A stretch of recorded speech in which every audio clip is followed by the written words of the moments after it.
This is The Herd, wherever you may be and however you may be listening, live in Los Angeles, iHeartRadio, Fox Sports Radio, and FS1. Huge show today. Greg Cosell, Russell Wilson of the Seahawks, Howie Long, Terry Bradshaw, all be joining us today on a Thursday. Christine Leahy joining us as well. You know, your guy LeBron maybe needs one of those cupcake hats soon.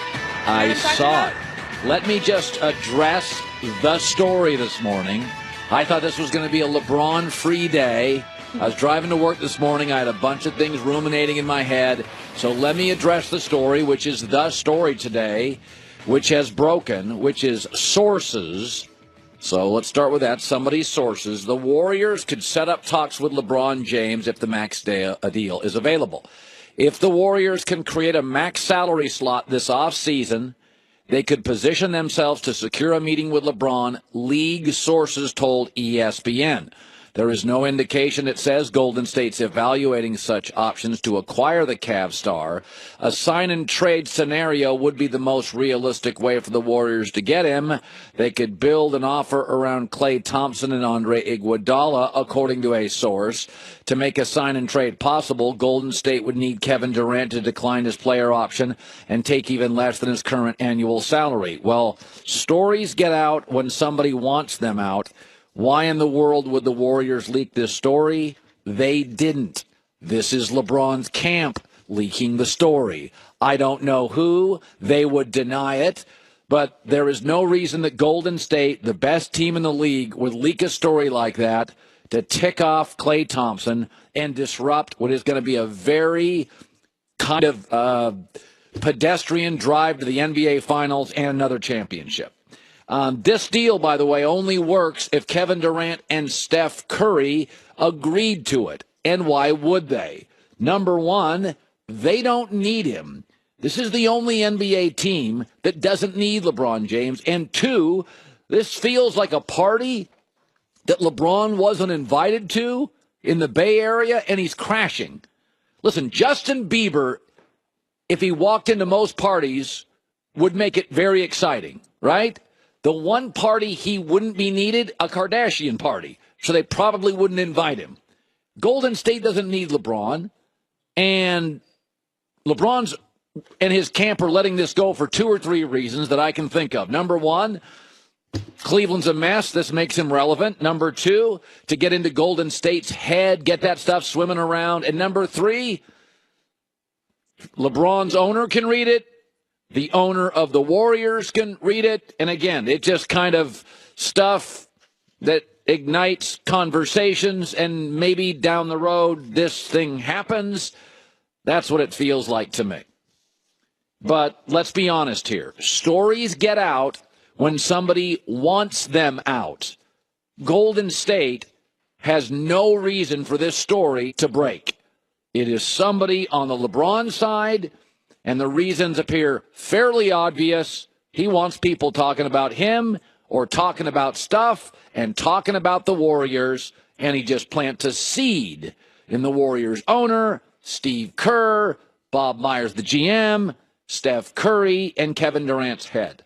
I think the chances of this are highly unlikely. It's ring chasing to an extreme position, and Steph and KD, frankly, didn't invite him to the party. Let's segue to something else that was said yesterday. It's on record, and I don't think it is a little deal. The Kraft family. Bob Kraft owned the Patriots. Jonathan Kraft said yesterday, and if Jonathan Kraft is saying this, then his dad, Bob Kraft, has relayed the message. Here's the sound. Listen closely. Is there dysfunction in the organization now? No. There's no dysfunction. No, wait. Zero. You have tension. I think tension, a certain amount of tension, helps make great things happen. That's not the bite I'm interested in. Here's the quote I'm interested in. I think Tom Brady's earned the right to make the decision to retire.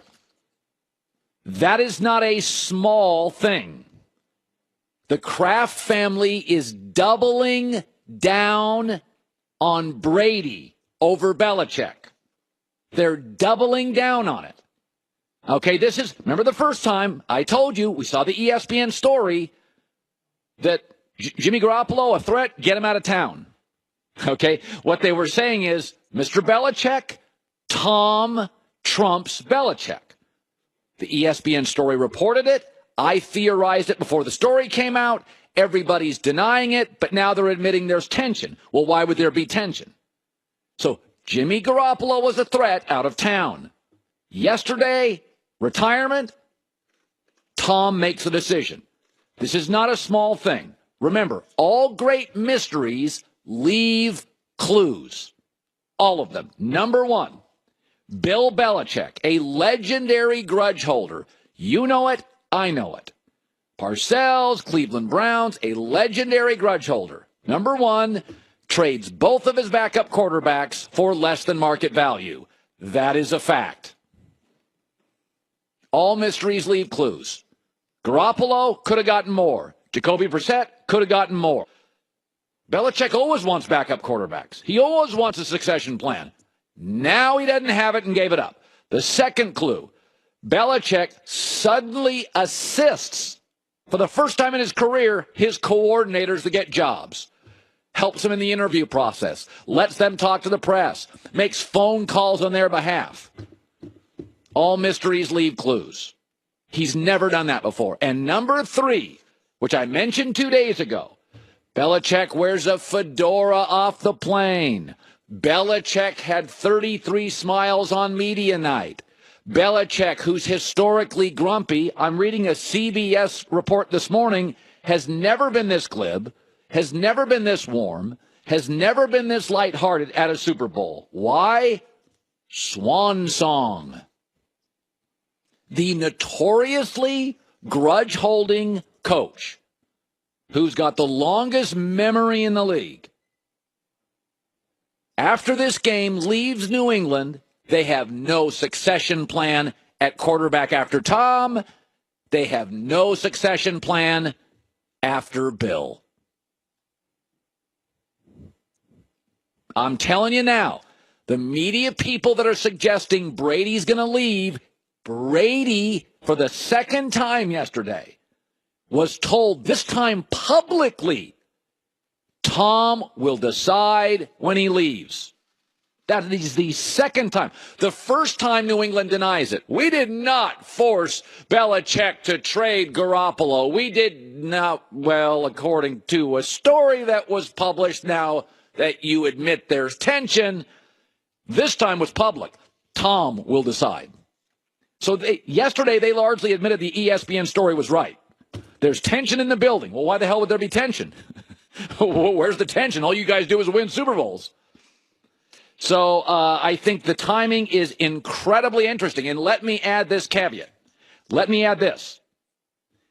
If Belichick is considering doing what I believe is a coin flip, a 50-50 proposition, he's gone after the Super Bowl. Especially if he wins, he's gone. Of all the places, why would Belichick send Josh McDaniels, make calls on his behalf to Indianapolis? Why? I mean, he wouldn't trade Garoppolo here or there or that. Why? Because if Belichick leaves Indianapolis, now would have the best quarterback, not named Brady, in the AFC, Andrew Luck, with all of Belichick's secrets with Josh McDaniels. And a good GM, Chris Ballard. So I'm just laying it out there. Everybody in the media talking about Brady retiring. Zero chance.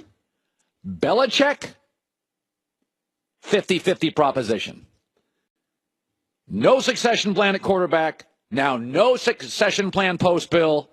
And he has never in his career gone to a Super Bowl and been this glib, wearing the fedora, knew he would be asked questions, answered all of them, joking with the press, 33 smiles, never been this glib, multiple articles. Folks, all mysteries leave clues.